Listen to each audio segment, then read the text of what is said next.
Sex with a woman isn't worth it if she disrespects you in the process.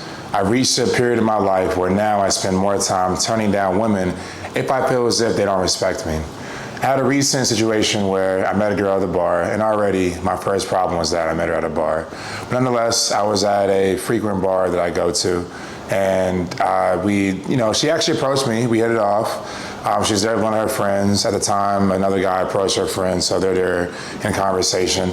She wanted to pull the friend away, so we left that part of the bar, went to another part.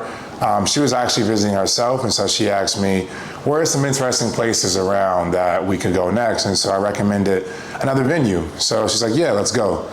So we leave that venue, and we go to the one that I recommended. And when we're there, I get the two girls drinks, and so get us around the drinks, we're sitting down, having a good conversation.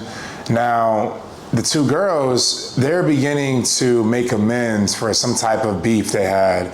And this is the first time that they've clearly seen each other since, a few months prior, what the case may be. And so I'm like, it's fine. I'm allowing them to, just talk amongst themselves. And so now the friend of the girl that was with her, she's even saying, hey, I'm so sorry that we're, not really including this conversation.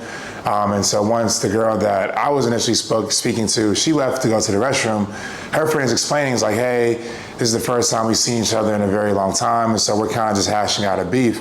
I said, no problem, it's okay, do what you need to do.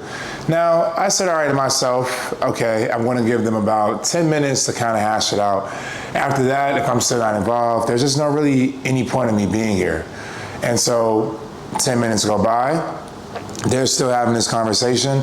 So I politely say, hey, I don't want to interrupt your girls' night. I want the two of you to, be able to enjoy this moment with each other. I want to leave. And so now they were both shocked. And the friend of the girl that I was talking to, she says, oh, hey, do you want to get my friend's number before you go? And I said, no. Have a good night. It wasn't worth it for me. I could have stayed there and allowed them to have that conversation and could have more than likely still taken the girl home. But to me, it was just the courtesy wasn't extended to myself.